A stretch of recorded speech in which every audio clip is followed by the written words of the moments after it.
الحمدللہ رب العالمین والصلاة والسلام علی رسولہ الکریم اما بعد فاعوذ باللہ من الشیطان الرجیم بسم اللہ الرحمن الرحیم وللہ ما فی السماوات وما فی الارض وَلَقَدْ وَصَّيْنَا الَّذِينَ أُوتُوا الْكِتَابَ مِنْ قَبْلِكُمْ وَإِيَّاكُمْ أَنِ اتَّقُوا اللَّهَ وَإِن تَكْفُرُوا فَإِنَّ لِلَّهِ مَا فِي السَّمَاوَاتِ وَمَا فِي الْأَرْضِ وَكَانَ اللَّهُ غَنِيًّا حَمِيدًا صدق اللہ العظیم۔ رب اشرح لي صدری ویسر لي امری واحلل عقدۃ من لسانی یفقہوا قولی۔ یہ سورہ نساء کی آیت نمبر 131 ہے جس سے ہم آج کے درس قرآن کی ابتدا کر رہے ہیں۔ پچھلی نشست میں یہ ہے کہ یہ عرض کیا جا چکا ہے کہ سورہ نساء کا اصل موضوع آیت نمبر 126 پر ختم ہو چکا ہے۔ آیت نمبر 127 سے اب سورہ نساء کے اس موضوعات کے اعتبار سے لوگوں میں کچھ سوالات پیدا ہوئے، ان سوالات کے جوابات اللہ تعالیٰ نے اس اگلے حصے میں دیا ہے۔ یعنی گویا کہ ہم یہ کہہ سکتے ہیں کہ آیت نمبر 127 سے اب اختتام تک اس سورۃ مبارکہ کا اب ایک ضمیمہ ہے۔ اس میں 4 سوالات وارد ہوئے ہیں اور اللہ تعالیٰ نے پھر ان 4 سوالاتوں کا جواب یک کے بعد دیگرے دیا۔ آیت نمبر 127 سے 134 تک تو اس سوال کا جواب دیا جو کہ بعض کمزور مسلمانوں کے ذہنوں میں پیدا ہو گیا تھا کہ جب ان کو اللہ تعالیٰ نے یہ ترغیب و تشویق دی کہ یتیموں کی فلاح بہبود کے لیے، ان کی اصلاح کے لیے تم یتیموں کی ماؤں یعنی ان بیوہ خواتین سے نکاح کر لو، ان میں سے جو بھی تمہیں پسند ہو، 2 2 3 3 یا 4 4۔ تو اور پھر ساتھ ساتھ اللہ تعالیٰ نے اس بات کو بھی بیان کیا کہ تمہیں نکاح کے جو شرائط ہیں وہ ضرور پورے کرنے پڑیں گے، یعنی مہر بھی دینا ہوگا ان بیوہ خواتین کو جن سے کہ تم نکاح کرو گے، اور عدل کی شرط بھی تم سے ساقط نہیں کی جائے گی۔ تو لہٰذا پھر ان کے ذہنوں میں یہ سوال پیدا ہوا، جب ہم یتیموں کی فلاح بہبود کے لیے اور ان کی اصلاح کے لیے یہ عمل کر رہے ہیں، بیواؤں کے گھر بسانے کے لیے جب ہم یہ عمل کر رہے ہیں، تو پھر ہم سے یہ شرائط ساقط کر دینی چاہیے۔ اللہ تعالیٰ نے اس بات کو انتہائی واضح طور پر بیان کیا کہ تم اگر نکاح کرو گے تو تم کو مہر بھی دینا پڑے گا، اور عدل کے بارے میں اللہ تعالیٰ نے بیان کیا کہ جو ظاہری عدل ہے وہ تو تم کو پورا کرنا ہی ہوگا، لیکن جو دلی معاملات ہیں وہ تو تم کر ہی نہیں سکتے، اس کے بارے میں تم سے مطالبہ نہیں کیا جا رہا۔ تو یہ گفتگو ابھی جاری ہے اور آیت نمبر 130 تک ان کو جواب تو دے دیا گیا، لیکن اب آیت نمبر 131 سے اللہ تعالیٰ بیان فرما رہے ہیں کہ دیکھو یہ سب شریعت کے احکامات ہیں، اس کو مانو، اگر تم نہیں مانو گے تو در حقیقت تم اپنا برا کرو گے۔ یہ اللہ تعالیٰ کے قوانین ہیں۔ اس لیے پھر آگے ارشاد ہو رہا ہے کہ وَلِلَّهِ مَا فِي السَّمَاوَاتِ وَمَا فِي الْأَرْضِ، اللہ ہی کے لیے ہے جو کچھ بھی آسمانوں میں ہے اور جو کچھ بھی زمین میں ہے۔ وَلَقَدْ وَصَّيْنَا الَّذِينَ أُوتُوا الْكِتَابَ مِنْ قَبْلِكُمْ وَإِيَّاكُمْ أَنِ اتَّقُوا اللَّهَ، اور ہم نے تو تاکید کر دی ہے ان لوگوں کو جن کو کتاب دی گئی ہے، ان کو تو ہم نے یہ وصیت کر دی تھی، یہ تاکید کر دی تھی تم سے پہلے بھی، وَإِيَّاكُمْ، اور تم کو بھی ہم یہ تاکید کر رہے ہیں کہ أَنِ اتَّقُوا اللَّهَ، کہ اللہ تعالیٰ ہی کا تقوی اختیار کرو، اللہ تعالیٰ سے ڈرتے رہو، اللہ کے بارے میں ہمیشہ چوکنے رہو۔ وَإِن تَكْفُرُوا، اور اگر تم نہیں مانو گے، اللہ کا تقوی اختیار نہیں کرو گے، تو اس میں تم اللہ تعالیٰ کا کچھ نہیں بگاڑ سکو گے، اس لیے کہ فَإِنَّ لِلَّهِ مَا فِي السَّمَاوَاتِ وَمَا فِي الْأَرْضِ، اللہ ہی کے لیے جو کچھ بھی آسمانوں میں اور جو کچھ بھی زمین میں ہے۔ وَكَانَ اللَّهُ غَنِيًّا حَمِيدًا، اور اللہ تعالیٰ تو غنی ہے اور ستودہ صفات ہے، اس کی حمد خود بخود ہو رہی ہے۔ اور ایک مرتبہ پھر سن لو کہ وَلِلَّهِ مَا فِي السَّمَاوَاتِ وَمَا فِي الْأَرْضِ، اللہ ہی کے لیے جو کچھ بھی آسمان میں اور جو کچھ بھی زمین میں سب کچھ اللہ کا ہے۔ وَكَفَى بِاللَّهِ وَكِيلًا، اور اللہ تعالیٰ کافی ہے بطور کارساز تمہاری نافرمانی کی صورت میں۔ إِن يَشَأْ يُذْهِبْكُمْ أَيُّهَا النَّاسِ، اگر اللہ تعالیٰ چاہے تو اے لوگوں تم سب کو وہ فنا کر دے۔ اگر تم نے اطاعت کو قبول نہیں کیا اور نافرمانی کی روش کو اسی طرح برقرار رکھا، تو اللہ تعالیٰ اس بات کو بیان فرما رہے ہیں کہ اللہ تعالیٰ چاہے اے لوگوں تو تم سب کو فنا کر دے، یہاں سے لے جائے یہاں سے، وَيَأْتِ بِآخِرِينَ، اور دوسری قوم کو لے آئے۔ وَكَانَ اللَّهُ عَلَى ذَلِكَ قَدِيرًا، اور اللہ تعالیٰ تو اس چیز پر بالکل قادر ہے۔ مَنْ كَانَ يُرِيدُ ثَوَابَ الدُّنْيَا، تو جان لو کہ جو کوئی بھی دنیا کی زندگی کا فائدہ چاہتا ہے، دنیا کی زندگی کا بدلہ چاہتا ہے، فَإِنَّ اللَّهَ ثَوَابُ الدُّنْيَا وَالْآخِرَةِ، تو اللہ تعالیٰ کے پاس تو دنیا کی زندگی کا بدلہ بھی اور آخرت کی زندگی کا بھی بدلہ ہے۔ یعنی تمہارا مطلوب مقصود صرف دنیا ہی کیوں ہوتا ہے؟ اللہ تعالیٰ کے پاس تو آخرت کا بھی بہترین اجر ہے اور دنیا کا بھی بہترین اجر ہے، تو تم اپنے مطلوب و مقصود کو آخرت بناؤ۔ تو اس بات کو بیان کیا جا رہا ہے کہ جو کوئی بھی دنیا کا بدلہ چاہتا ہے تو وہ جان لے کہ فَإِنَّ اللَّهَ ثَوَابُ الدُّنْيَا وَالْآخِرَةِ، تو اللہ ہی کے پاس ہے دنیا کی زندگی کا بھی بدلہ اور آخرت کی زندگی کا بھی بدلہ۔ وَكَانَ اللَّهُ سَمِيعًا بَصِيرًا، اور اللہ تعالیٰ تو سننے والا ہے اور دیکھنے والا ہے۔ اب یہاں پر آیت نمبر 135 سے 152 تک پھر دوسرے سوال کا جواب دیا جا رہا ہے۔ پہلا سوال یہاں مکمل ہوا اور یہ سوالات منافقین کی جانب سے تھے۔ اس سورہ مبارکہ میں منافقین کو بار بار اس بات کی تنبیہ کی گئی ہے کہ وہ لوگ جو کہ کفر پر اڑ چکے ہیں، خاص طور پر وہ اہل کتاب ان سے تم اپنے تعلق کو منقطع کر لو، اس لیے کہ ان کی کفر کی پاداش میں اب اللہ تبارک تعالیٰ کی سزا ان پر نافذ ہوا چاہتی ہے، اور یہ سزا مسلمانوں کے ہاتھوں ہی ہوگی۔ تو ان منافقین کے چونکہ کچھ تعلقات تھے اہل کتاب سے بھی پہلے سے، کچھ ان کی رشتہ داریاں، دوستیاں اور یاریاں بھی تھیں، اور پھر چونکہ یہ منافقین ابھی ایمان میں پختہ نہیں تھے، تو وہ اس بات کو باور نہیں کر سکتے تھے کہ مسلمانوں کا ہی غلبہ قائم رہے گا۔ وہ یہ سمجھتے تھے کہ ایک وقت آئے گا کہ دوبارہ یہ اہل کتاب اور یہود و نصارہ یہ پھر غالب ہو جائیں گے اور مسلمان دوبارہ مغلوب ہو جائیں گے، تو لہٰذا وہ ان سے بھی کچھ بنا کے رکھنا چاہتے تھے۔ وہ چاہتے تھے کہ ایسا نہ ہو کہ ہم ان سے بھی بگاڑ لیں اور بعد میں ان کا غلبہ آ جائے، زمانہ جو ہے وہ ان کا ساتھ دینے لگ جائے، ان کے ہاتھ میں زمانے کی زمام کار آ جائے، تو پھر ہم نے ان سے بگاڑ کے رکھا ہوا ہے تو ہمارا دنیاوی نقصان ہوگا۔ تو اس دنیاوی فائدے کے تحت وہ اپنی کچھ دوستیاں اور یاریاں اہل کتاب کفار میں بھی جاری رکھتے تھے، ان کے ساتھ بھی رکھتے تھے۔ تو ان کا پھر یہ سوال تھا کہ اہل کتاب بھی تو آخر اہل کتاب ہیں، کتابوں کو ماننے والے ہیں، اللہ کو مانتے ہیں، رسولوں کو مانتے ہیں، کتابوں کو مانتے ہیں، ان کے ساتھ یہ سخت رویہ کیوں اختیار کیا جائے؟ ہاں ٹھیک ہے، مشرکین کے ساتھ تو سخت رویہ اختیار کرنا چاہیے، لیکن ان اہل کتاب کے ساتھ تو سخت رویہ کیوں کر اختیار کیا جائے؟ اللہ تعالیٰ نے جواب دیا کہ دین اصل میں ایک پوری وحدت ہے، اس میں کل کی بات کو ماننا ہے، یعنی اللہ تبارک تعالیٰ پر بھی ایمان لے کر آنا ہے، اور یہ اہل کتاب اس بات کو سمجھ چکے ہیں کہ یہ نبی کریم صلی اللہ علیہ وسلم، یہ محمد صلی اللہ علیہ وسلم یہ اللہ کے رسول ہیں، اور ان کو رسول ماننے کے باوجود یہ ان پر ایمان لے کر نہیں آ رہے، تو اس طریقے سے ان کا یہ ایمان کامل نہیں ہے، یہ در حقیقت کفر ہے۔ اللہ کو ماننا اور اس کے رسول کو نہ ماننا، یہی تو کھلا کفر ہے، جبکہ یہ بات واضح بھی ہو چکی ہو کہ یہ اللہ تعالیٰ کے رسول ہیں۔ اسی لیے اس صورت میں بار بار اس بات کو بیان کیا گیا کہ در حقیقت رسولی کی اطاعت اللہ کی اطاعت ہے، من یطیع الرسول فقد اطاع اللہ، جس نے رسول کی اطاعت کی تو در حقیقت اسی نے اللہ تعالیٰ کی اطاعت کی۔ ان کا معاملہ یہ ہے کہ یہ اللہ میں اور رسول میں تفریق کر رہے ہیں، حالانکہ اللہ کے رسول جو ہیں وہ اللہ ہی کے احکام کو لے کر آ رہے ہیں۔ تو منافقین یہ کہتے تھے کہ اگر یہ اللہ کو مانتے ہیں، صرف رسول کو نہیں مانتے تو کیا ہوا؟ اللہ تعالیٰ نے پھر بڑے زوردار انداز سے ان کے سوال کا جواب دیا ہے آیت نمبر 152 تک۔ اس کے بعد پھر تیسرا سوال شروع ہوتا ہے، آیت نمبر 153 سے 175 تک اس کا جواب دیا گیا ہے۔ اس میں اہل کتاب کا ایک مطالبہ ہے اللہ تعالیٰ کے حضور، وہ ہم دیکھیں گے، وہ آیت نمبر 175 تک اللہ تعالیٰ نے اس کا ایک زوردار انداز سے جواب دیا۔ پھر آیت نمبر 176 میں مسلمانوں کو ایک اشکال پیدا ہوا اس وراثت کے قانون کے اعتبار سے کہ اس میں جو ایک کلالہ کا مسئلہ پیدا ہو گیا تھا، اس سلسلے میں انہوں نے کچھ سوال کیا، وَيَسْتَفْتُونَكَ قُلِ اللَّهُ يُفْتِيكُمْ فِي الْكَلَالَةِ۔ ان الفاظ کے ذریعے سے پھر آیت نمبر 176 کا آغاز ہوتا ہے اور اس سے پھر اس صورت مبارکہ کا اختتام ہو جاتا ہے۔ تو اب آئیے آیت نمبر 135 سے ہم مطالعے کا آغاز کرتے ہیں، جس میں منافقین کے اس سوال کا جواب دیا جس کا میں نے بھی آپ کے سامنے تذکرہ کیا۔ سب سے پہلے تمہید کے طور پر منافقین کو اور مسلمانوں کو اس بات کا حکم دیا جا رہا ہے کہ تم عدل اور قسط پر قائم رہو۔ دیکھو، عدل اور انصاف کے دامن کو ہاتھ سے مت چھوڑو۔ لہذا بڑے خوبصورت انداز سے اس کی تمہید شروع ہوتی ہے، ارشاد ہوتا ہے کہ یا ایھا الذین آمنوا کونوا قوامین بالقسط شہداء للہ، اے وہ لوگ جو ایمان لائے ہو، عدل پر قائم ہو جاؤ، قسط پر قائم ہو جاؤ، قسط کے اور عدل کے قائم رہنے والے بنو، شہداء للہ، اللہ کے لیے گواہی دیتے ہوئے، اللہ کے لیے گواہی دینے والے بن کر۔ یعنی نہ صرف یہ کہ تمہیں عدل پر قائم رہنا ہے، قسط پر قائم رہنا ہے، بلکہ یہ کہ دوسروں کے سامنے اس کی گواہی بھی دینا ہے اللہ تبارک تعالیٰ کے لیے۔ لہذا عدل اور انصاف کا دامن تم ہرگز ہاتھ سے مت چھوڑو۔ یعنی یہ مسلمانوں کو بحثیت مجموعی ایک بنیادی حکم ہے اللہ تعالیٰ کا کہ مسلمانوں کو تو عدل کا اور انصاف کا لمبردار ہو کے کھڑا ہونا چاہیے اور اس پر قائم ہونا چاہیے اور اس کی گواہی دیتے رہنا چاہیے اللہ تعالیٰ کے لیے۔ مزید اس کی تاکید کی جا رہی ہے کہ وَلَوْ عَلَىٰ أَنفُسِكُمْ أَوِ الْوَالِدَيْنِ وَالْأَقْرَبِينَ، خواہ یہ گواہی خود تمہارے اپنے خلاف پڑے یا تمہارے والدین اور قرابت دار کے خلاف پڑے، یعنی عدل کے دامن کو ہرگز ہاتھ میں سے نہیں چھوڑنا، خواہ یہ تمہارے والدین کے خلاف جا رہی ہو، تمہاری عدل کی گواہی دینا، انصاف کی گواہی دینا، تمہارے قرابت داروں کے خلاف جا رہی ہو یا خود تمہارے اپنے خلاف بھی جا رہی ہو، تو ہرگز عدل کے دامن کو ہاتھ سے نہیں چھوڑنا ہے تمہیں۔ إِن يَكُنْ غَنِيًّا أَوْ فَقِيرًا،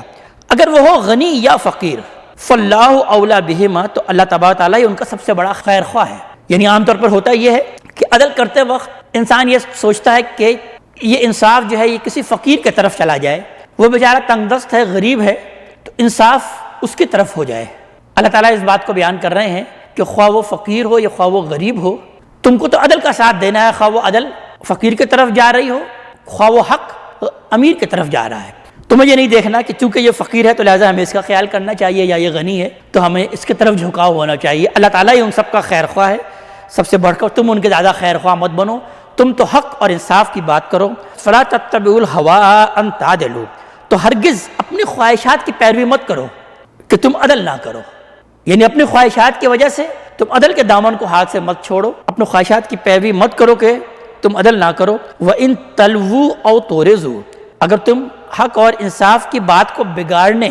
یا پہلو تہی کرنے کی کوشش کرو گے، اعراض کرنے کی کوشش کرو گے، تو فَإِنَّ اللَّهَ كَانَ بِمَا تَعْمَلُونَ خَبِيرًا، تو بے شک اللہ تبارک تعالیٰ تم سے بہت باخبر ہے، جو بھی تم عمل کر رہے ہو تم سے وہ باخبر ہے۔ یہ ایک تمہیدی گفتگو تھی جو کہ مسلمانوں سے کی گئی، اور ایک دین کا ایک بنیادی حکم یہ بیان کر دیا گیا اس کے اندر کہ مسلمانوں کو عدل کے دامن اور انصاف کو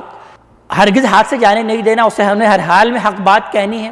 خواہ وہ حق بات ان کے اپنے خلاف ہو، ان کے والدین کے خلاف ہو، ان کے قرابت داروں کے خلاف ہو،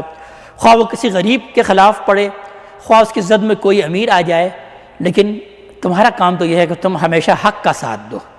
یہ ایک تمہیدی گفتگو کے بعد اب منافقین مخاطب ہیں اور بیان کیا جا رہا ہے کہ یا ایھا الذین آمنوا، اے وہ لوگو جو ایمان کے دعوے دار ہو، یعنی منافقین بھی چونکہ ایمان کے دعوے دار تھے تو لہذا ان کو بھی اللہ تبارک تعالیٰ خطاب یا ایھا الذین آمنوا کے صیغے ہی سے کرتے ہیں، تو ان کو خطاب کر کے کہا جا رہا ہے کہ آمنوا باللہ ورسولہ، ایمان لاؤ اللہ پر اور اس کے رسول پر،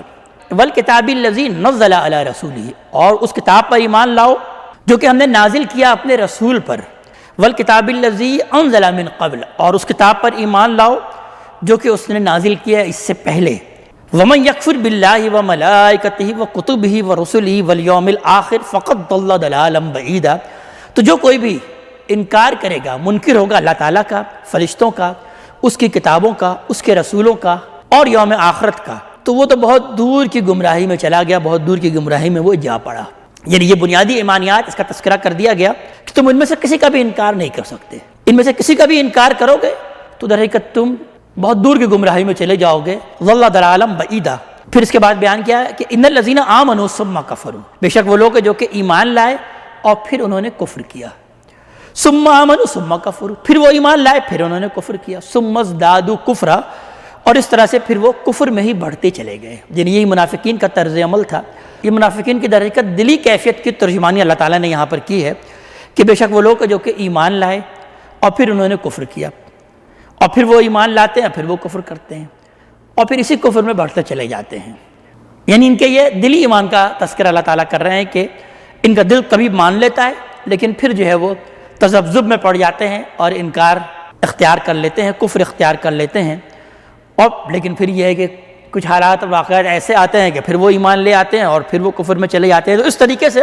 وہ پھر کفر میں ہی بڑھتے چلے جاتے ہیں۔ لم یکن اللہ لیغفر لہم، تو اللہ تبارک تعالیٰ ایسے لوگوں کو تو ہرگز نہیں معاف کرے گا، ایسے لوگوں کو اللہ تعالیٰ ہرگز نہیں بخشے گا، ولا لیہدیہم سبیلا، اور نہ ہی اللہ تعالیٰ ایسے لوگوں کو سیدھے راستے کی طرف ہدایت دے گا۔ بشر المنافقین بان لہم عذابا علیما، تو ایسے منافقین کو تو آپ بشارت دے دیجئے کہ ان کے لیے ہے دردناک عذاب،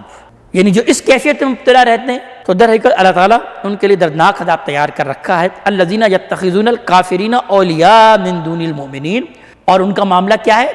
کہ وہ کافروں کو اپنا دوست بنا لیتے ہیں مومنوں کو چھوڑ کر۔ ان کا دل جو ہے وہ کافروں میں ہی لگا ہوا ہے کہ جن کا انکار کرنے کے لیے ہم نے حکم دیا ہے کہ ان طاغوت کا تم انکار کرو، لیکن در حقیقت ان کا دل انہی کا کفار کے سرداروں کی طرف لگا ہوا ہے، ان سے وہ اپنی دوستی گاٹتے ہیں، تو در حقیقت یہ پکے منافق ہیں۔ ایبتغون عندہم العزہ، کیا تم ان کے پاس عزت ڈھونڈتے ہو؟ یعنی کیوں جاتے ہو ان کے پاس؟ تم سمجھتے ہو کہ ان کے پاس سے تمہیں کچھ عزت مل جائے گی؟ فإن العزت للہ جميعا، تو جان لو کہ عزت تو کل کا کل اللہ تبارک تعالیٰ ہی کے لیے ہے، سب کچھ اللہ ہی کے پاس ہے عزت، وہ جس کو چاہے عزت دے اور جس کو چاہے ذلیل کرے۔ وتعز من تشاء وتذل من تشاء بیدک الخیر، وہ جس کو چاہتا ہے اپنے قانون کے مطابق عزت عطا کرتا ہے اور جس کو چاہتا ہے وہ ذلت عطا کرتا ہے اپنے قانون کے مطابق۔ بیدک الخیر، اس کے ہاتھوں میں تو خیر ہی خیر ہے۔ ان کفار کا تذکرہ کیا جا رہا ہے کہ پہلے ہی ان کو حکم دیا گیا تھا کہ ان کفار کے پاس تم مت بیٹھو اگر یہ اللہ تعالیٰ کا اور اللہ کی آیات کا یہ مذاق اڑا رہے ہیں، اور ان کا یہی طرز عمل ہے ابھی بھی کہ یہ اپنی نجی محفلوں میں نبی کریم صلی اللہ علیہ وسلم کا، اللہ کے دین کا مذاق اڑاتے ہیں، استہزاء کرتے ہیں، اور تم ان کے ساتھ ہی بیٹھ رہے ہو۔ اور اس کا حکم ایک بار سورہ انعام میں اس آیت کی آیت نمبر 68 میں اللہ تعالیٰ نے اس کو دے بھی دیا، اس کا حکم جو کہ اس سے پہلے نازل ہو چکی ہے سورہ انعام۔ تو اللہ تعالیٰ اسی بات کی یاد دہانی کرا رہے ہیں کہ وَقَدْ نَزَّلَ عَلَيْكُمْ فِي الْكِتَابِ، اور اس نے تو کتاب میں تم پر یہ نازل کر دیا ہے کہ ان اذا سمعتم آیات اللہ یکفر بہا، کہ جب بھی تم سنو اللہ تعالیٰ کی آیات کا انکار کیا جا رہا ہے، تہزؤوا بہا، اور اس کا مذاق اڑایا جا رہا ہے، فلا تقعدوا معہم، تو ان کے پاس مت بیٹھو. یہ بات ہم تم کو پہلے ہی نازل کر چکے ہیں سورہ الانعام میں. حتی یغوضوا فی حدیث غیرہ، یہاں تک کہ وہ کسی اور بات میں مشغول ہو جائیں. یعنی ایسی صورتحال میں تم اس مجلس میں مت بیٹھو بلکہ اٹھ کر چلے جاؤ. ہاں پھر اگر وہ کسی اور بات میں مشغول ہو جاتے ہیں تو پھر یہ ہے کہ تم ان کے پاس بیٹھو، ان کو دین کی دعوت دو اور اچھی بات بھی ان کو بیان کر سکتے ہو. لیکن اگر تم ایسی صورتحال میں تم ان کے پاس ہی بیٹھے رہو گے تو اللہ تعالیٰ بیان فرما رہے ہیں انکم اذا مثلہم، ورنہ تم بھی انہی کی طرح ہو جاؤ گے. جس طرح سے وہ اللہ تعالیٰ کی کتاب کا استہزاء کر رہے ہیں، اللہ تعالیٰ کے دین کا مذاق اڑا رہے ہیں، اور تم اس مجلس میں بیٹھے رہو گے تو بالکل اسی طریقے سے ہو جاؤ گے. یعنی ایک عمومی حکم بھی ہے ہم سب کے لیے کہ ایسے ماحول اور ایسے مجلس میں ہم سب کو بھی نہیں بیٹھنا چاہیے کہ جہاں پر کچھ لوگ ہیں جو کہ اللہ تعالیٰ کے دین کا استہزاء کر رہے ہیں، اللہ تعالیٰ کی کتاب کا استہزاء کر رہے ہیں، شعائر اللہ کا استہزاء کر رہے ہیں. تو ان کے پاس اگر ہم بیٹھے رہے اسی طریقے سے، ہنسی مذاق کرتے رہے اسی طریقے سے، تو ہمارا دل بھی ان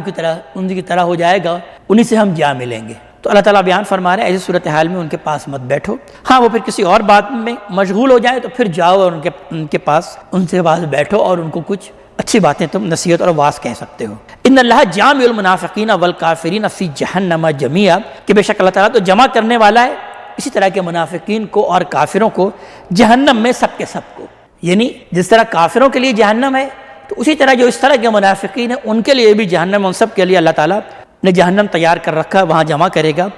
الذین یتربصون بکم، یہ منافقین جو کہ تمہارے لیے گردشوں کے منتظر ہیں، وہ دیکھ رہے ہیں، انتظار کر رہے ہیں کہ اونٹ کس کروٹ بیٹھتا ہے تو ہم اسی طرف ہو جائیں. یعنی وہ یہ سمجھتے ہیں کہ شاید حالات جو ہے وہ پلٹا کھائیں گے اور حالات ان کفار کے اور ان اہل کتاب کے موافق ہو جائیں گے، تو لہٰذا ان سے بھی دوستیوں کو گانٹتے ہیں اور مسلمانوں کے ساتھ بھی رہنا پسند کرتے ہیں، کہ اس لیے کہ فی الحال انہی کا ہی غلبہ ہے. تو اس لیے ان کا معاملہ تو یہ ہے کہ وہ الذین یتربصون بکم، وہ تمہارے لیے گردشوں کے منتظر ہیں کہ یہ حالات اور گردش زمانہ اب کس کی طرف منتقل ہوتا ہے. فَإِن كَانَ لَكُمْ فَتْحٌ مِّنَ اللَّهِ، پھر اگر تم کو اللہ تبارک تعالیٰ کی طرف سے کوئی فتح ہوتی ہے، قَالُوا أَلَمْ نَكُن مَّعَكُمْ، تو پھر وہ کیا کہتے ہیں کہ ہم تمہارے ساتھ نہیں تھے، ہم تو مسلمان ہیں، ہم تمہارے ساتھی ہیں. وَإِن كَانَ لِلْكَافِرِينَ نَصِيبٌ، اور اگر کافروں کے لیے وہ حصہ ہو جائے یعنی ان کو فتح نصیب ہو جائے تو قالو، تو پھر وہ یہ کہتے ہیں ان سے جا کر کہ الم نستحوذ علیکم، کیا ہم تمہیں گھیرے میں لیے ہوئے نہیں تھے؟ یعنی ہم نے تم کو گھیرے میں لیے ہوئے رکھا ہوا تھا، ان سے ڈھال بنا کر رکھا ہوا تھا، یعنی ہماری وجہ ہی سے تم کو یہ فتح نصیب ہوئی ہے. وَنَمْنَعَكُم مِّنَ الْمُؤْمِنِينَ، اور ہم نے تم کو مومنوں سے روک نہیں رکھا ہوا تھا، بچایا ہوا نہیں تھا، ڈھال بنے ہوئے تھے. تو اس طرح سے جا کر وہ ان کی طرف اگر فتح ہو جائے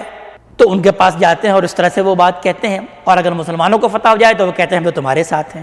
فَاللَّهُ يَحْكُمُ بَيْنَكُمْ يَوْمَ الْقِيَامَةِ، تو اللہ تعالیٰ ہی ان کے درمیان قیامت کے دن فیصلہ کرے گا. وَلَن يَجْعَلَ اللَّهُ لِلْكَافِرِينَ عَلَى الْمُؤْمِنِينَ سَبِيلًا، اور اللہ تعالیٰ ہرگز کافروں کو مسلمانوں پر غلبہ نہیں عطا کرے گا، مسلمانوں پر کوئی راہ نہیں عطا کرے گا. یعنی یہ سمجھ رہے ہیں کہ شاید کافروں پر غلبہ عطا ہوگا، تو ایسا نہیں ہوگا. یہ اہل ایمان ہر حال میں غالب آ کے رہیں گے، یہ تو اللہ تعالیٰ کا قانون ہے کہ رسول اور اس کے ساتھی بالآخر جو ہے وہ غالب آ کے رہتے ہیں. ان المنافقین یخادعون اللہ وہو خادعهم، ویسے یہ جو منافق ہیں یہ دھوکہ دیتے ہیں اللہ تبارک تعالیٰ کو، یعنی اللہ تعالیٰ ہی کو دھوکہ دینے کی کوشش کرتے ہیں. وہو خادعهم، حالانکہ وہ ان کو دھوکہ دے رہا ہے، یعنی وہ خود دھوکہ کھا رہے ہیں. وَإِذَا قَامُوا إِلَى الصَّلَاةِ قَامُوا كُسَالَىٰ، اور جب وہ کھڑے ہوتے ہیں نماز کی طرف تو وہ کھڑے ہوتے ہیں بڑی سستی سے، بڑی کسل مندی سے. نماز میں ان کا دل نہیں لگ رہا ہوتا، لیکن لوگوں کو دکھانے کے لیے کہ ہم چونکہ مسلمان ہیں تو لہٰذا وہ نماز میں آ کر کھڑے بھی ہوتے ہیں، لیکن بہت ہی سستی اور کسل مندی سے کھڑے ہوتے ہیں. یراؤن الناس ولا یذکرون اللہ الا قلیلا، وہ لوگوں کو دکھانے کے لیے کھڑے ہوتے ہیں، ریاکاری کے لیے وہ نماز پڑھتے ہیں. ولا یذکرون اللہ الا قلیلا، اور اس میں اللہ تعالیٰ کو یاد نہیں کرتے مگر بہت تھوڑا، بہت کمی ہے کہ جو کہ وہ نماز میں اللہ تعالیٰ کو یاد کرتے ہیں. یعنی صرف مسلمانوں کو دکھانے کے لیے وہ آتے ہیں اور نماز پڑھتے ہیں. مذبذبین بین ذالک، درمیانی میں وہ اصل میں لٹکے ہوئے ہیں. لا الہ ہؤلاء ولا الہ ہؤلاء، نہ تو وہ ان کی طرف ہے اور نہ وہ ان کی طرف ہے. یعنی پوری طرح سے مسلمانوں کی طرف بھی وہ نہیں ہے اور پوری طرح سے وہ کفار کی طرف بھی نہیں ہے، درمیان میں یہ وہ لٹکے ہوئے ہیں. ومن یضلل اللہ فلن تجد له سبیلا، تو جس کو اللہ تبارک تعالیٰ ہی گمراہ کر دے تو تم ہرگز اس کے لیے کوئی راہ نہیں پا سکو گے، کوئی راستہ، کوئی وے آؤٹ تم اس کے لیے ہرگز نہیں پاؤ گے. یعنی اپنے کرتوتوں کی وجہ سے اللہ تعالیٰ نے اپنے قانون کے مطابق ان کو گمراہ کر دیا، تو اب وہ کبھی راستہ نہیں پا سکیں گے، ہدایت یافتہ نہیں ہو سکتے. یا ایھا الذین آمنوا لا تتخذوا الکافرین اولیاء من دون المؤمنین، اب ان کا سوال کا جواب دے دیا جا رہا ہے کہ دیکھو اے لوگوں جو ایمان لائے ہو، ان کافروں کو کہ جن پر یہ تمام حجت ہو چکا ہے اور جن پر اب اللہ تعالیٰ کا عذاب نازل ہونے والا ہے، ان کو تم اپنا دوست مت بناؤ اہل ایمان کو چھوڑ کر۔ تمہاری دوستی اب اہل ایمان کے ساتھ ہونی چاہیے۔ اتریدون ان تجعلوا للہ علیکم سلطانا مبینا، کیا تم چاہتے ہو کہ تم اپنے اوپر اللہ تعالیٰ کا صریح الزام لے لو، صریح حجت تم اپنے اوپر اللہ تعالیٰ کی لے لو؟ ان المنافقین فی الدرک الاسفل من النار، بے شک یہ جو منافق ہیں وہ تو آگ کے سب سے نچلے درجے میں ہوں گے، یعنی جہنم کے سب سے نچلے طبقے میں اللہ تعالیٰ نے بیان فرما دیا کہ یہ منافق ہوں گے۔ بہت سخت آیت ہے منافقین کے لیے۔ ولن تجد لہم نصیرا، اور تم ہرگز نہیں پاؤ گے ان کا کوئی مدد کرنے والا، آخرت میں ان کا کوئی والی وارث اور کوئی مدد کرنے والا نہیں ہوگا۔ الا الذین تابوا واصلحوا، سوائے لوگوں کے جنہوں نے توبہ کر لی، جن کو شعور آ گیا، جن کو احساس ہو گیا، انہوں نے اپنے اس طرز عمل سے توبہ کر لی، واصلحوا، اور اپنی اصلاح بھی کر لی، واعتصموا باللہ، اور اللہ تعالیٰ کو مضبوطی سے پکڑ لیا، اللہ کی رسی کو مضبوطی سے پکڑ لیا، اللہ تعالیٰ سے چمٹ گئے، واخلصوا دینہم للہ، اور اپنے دین کو اللہ ہی کے لیے خالص کر لیا، فاولئک مع المؤمنین، تو یہ وہ لوگ ہوں گے جو کہ اہل ایمان کے ساتھ ہوں گے آخرت میں۔ وسوف یؤتی اللہ المؤمنین اجرا عظیما، اللہ تعالیٰ ایسے اہل ایمان کو بہت بڑا اجر عطا کرنے والا ہے، ایسے اہل ایمان کو اللہ تعالیٰ بہت ثواب عطا کرے گا، ان کو اجر عطا کرے گا۔ ما یفعل اللہ بعذابکم، اللہ تعالیٰ کیا کرے گا تم کو عذاب دے کر، یعنی اللہ تعالیٰ کو کوئی عذاب دینے کا شوق نہیں ہے، تم اس طرح کا طرز عمل اختیار کر رہے ہو تو اللہ تعالیٰ تم کو عذاب دے گا۔ اللہ تعالیٰ کو کیا ہے کہ وہ تمہیں عذاب دے، ان شکرتم وآمنتم، اگر تم شکر گزاری کی رویہ اختیار کر لو اور ایمان لے آؤ، یعنی وہ تو چاہتا ہے کہ تم اس کے شکر گزار بندے بن جاؤ اور اس پر ایمان لے آؤ، تو اللہ تعالیٰ تم کو عذاب دے کر کیا کرے گا۔ وکان اللہ شاکرا علیما، اللہ تعالیٰ تو ہے یہ بہت قدردان اور علم رکھنے والا ہے۔ لا يحب اللہ الجہر بالسوء من القول، مسلمانوں کو مخاطب کر کہا جا رہا ہے کہ یہ منافقین اگر زیادتی کریں تم سے تو تم اگر ان کو کوئی جواب دینا چاہو تو ان کو جواب دے سکتے ہو۔ تو اللہ تعالیٰ اس بات کو بیان کر رہے ہیں کہ لا يحب اللہ الجہر بالسوء من القول، کہ اللہ تعالیٰ ویسے تو ہرگز اس بات کو پسند نہیں کرتا کہ برائی کا اظہار کیا جائے، برائی کو ظاہر کرنا، برائی کو لوگوں کے سامنے کھل کر بیان کرنا، یہ تو اللہ تعالیٰ ویسے پسند نہیں کرتا، لیکن الا من ظلم، سوائے اس کے جس پر ظلم ہوا، جو مظلوم ہے وہ پھر اس کا اظہار کر سکتا ہے۔ وکان اللہ سمیعا علیما، بے شک اللہ تعالیٰ تو سب کچھ سننے والا ہے اور سب کچھ جاننے والا ہے۔ ان تبدوا خیرا او تخفوہ او تعفو عن سوء، اگر تم کھلم کھلا برائی کرو گے، اور تخفو، یا تم اسے چھپاؤ گے، اور یا تم برائی کو معاف کر دو گے، تم معاف کر دینے کی روش اختیار کرو گے، تمہارے ساتھ اگر کوئی ظلم ہوا ہے تم اس کو معاف کرو گے، تو فإن اللہ کان عفوا قدیرا، تو بے شک اللہ تبارک تعالیٰ بھی بہت معاف کرنے والا ہے اور بڑی قدرت رکھنے والا ہے۔ ان الذین یکفرون باللہ ورسولہ، اور وہ لوگ جو کہ انکار کرتے ہیں اللہ کا اور اس کے رسول کا، ویریدون ان یفرقوا بین اللہ ورسولہ، اور وہ چاہتے ہیں کہ اللہ اور اس کے رسول کے درمیان تفریق کر دیں، فرق ڈال دیں، یعنی ان اہل کتاب کا یہی معاملہ تھا کہ وہ اللہ کو تو ماننے کے لیے تیار تھے لیکن رسول کو ماننے کے لیے تیار نہیں تھے کہ ہم اس رسول پر کیوں ایمان لے کر آئیں۔ اللہ تعالیٰ کو اس بات کا اصرار ہے کہ جب تم اس بات کو تمہارے دل نے گواہی دے دی ہے کہ یہ اللہ تعالیٰ ہی کے رسول ہیں، تم ان کو ایسے ہی پہچانتے ہو جیسے کہ تم اپنے بیٹوں کو پہچانتے ہو، یعرفونہ کما یعرفون ابناءہم، تو پھر تمہیں اب ان کا اقرار بھی کر لینا چاہیے، ان پر ایمان لے کر بھی آنا چاہیے۔ اس معاملے میں اگر تم تفریق کرو گے، اللہ تعالیٰ اس کا تذکرہ کر رہے ہیں کہ وَيُرِيدُونَ أَن يُفَرِّقُوا بَيْنَ اللَّهِ وَرَسُولِهِ، اور وہ چاہتے ہیں کہ اللہ اور ان کے رسولوں کے درمیان وہ فرق نکالیں۔ وَيَقُولُونَ نُؤْمِنُ بِبَعْضٍ وَنَكْفُرُ بِبَعْضٍ، اور کہتے ہیں کہ ہم مانتے ہیں بعض کو اور بعض کا انکار کرتے ہیں، یعنی ہم کسی کو مانتے ہیں اور کسی کو نہیں مانتے رسولوں میں سے۔ وَيُرِيدُونَ أَن يَتَّخِذَ بَيْنَ ذَلِكَ سَبِيلًا، اور وہ چاہتے ہیں کہ وہ اس کی کوئی درمیان کی کوئی راہ نکالیں، ان میں کوئی درمیان کی راہ نکالنے کی کوشش کرتے ہیں۔ اولئک هم الکافرون حقا، تو جان لو کہ ایسے لوگ کافر ہیں حقیقی، یقینی طور پر ایسے لوگ کافر ہیں۔ وَأَعْتَدْنَا لِلْكَافِرِينَ عَذَابًا مُهِينًا، اور ہم نے ایسے کافروں کے لیے تو ذلت آمیز عذاب تیار کر رکھا ہے، ان کے لیے اہانت آمیز عذاب ہے۔ یعنی تم ان کو کافر نہیں سمجھ رہے، اللہ تعالیٰ نے اپنا فیصلہ یہاں پر سنا دیا کہ اگر یہ ان کا معاملہ ہے کہ یہ رسول اور اللہ میں تفریق کر رہے ہیں، ان میں فرق کرنے کی کوشش کر رہے ہیں، اللہ کو تو ماننے کے لیے تیار ہے لیکن اس رسول کو ماننے کے لیے تیار نہیں، یا بعض رسولوں کو تو ماننا چاہتے ہیں لیکن بعض کا ہی وہ انکار کرنے پر تلے ہوئے ہیں، تو ایسے ہی لوگ اللہ کے نزدیک حقیقی کافر ہیں، ان کے لیے اہانت آمیز عذاب ہے۔ والذین آمنوا باللہ ورسولہ، اور وہ لوگ جو کہ ایمان رکھتے ہیں اللہ پر اور اس کے رسول پر، ولم یفرقوا بین احد منہم، اور وہ ان کے درمیان کوئی تفریق نہیں کرتے، وہ رسول کی اطاعت کو اللہ ہی کی اطاعت سمجھتے ہیں، رسول کے حکم کے ماننے کو در حقیقت اللہ ہی کا حکم سمجھتے ہیں کہ یہ اللہ تعالیٰ کا حکم ہے جو کہ رسول کے ذریعے سے ہمیں مل رہا ہے، ان میں کوئی تفریق نہیں کرتے۔ اولئک سوف یؤتیہم اجورہم، تو یہی وہ لوگ ہیں کہ ان قریب انہیں اللہ ان کا اجر دے گا، ان کو جزا سے نوازے گا۔ وکان اللہ غفور الرحیم، اور بے شک اللہ تعالیٰ تو بہت بخشنے والا ہے اور بہت رحم کرنے والا ہے۔ یہاں پر آیت نمبر 152 اپنے اختتام کو پہنچی۔ اب آیت نمبر 153 سے آیت نمبر 175 تک اہل کتاب کے ایک سوال کا جواب دیا جا رہا ہے، بلکہ اہل کتاب کا سوال نہیں، ان کے ایک مطالبے کا جواب دیا جا رہا ہے، اور ان کا جو مطالبہ ہے وہ بھی انتہائی احمقانہ مطالبہ تھا۔ اللہ تعالیٰ ان کا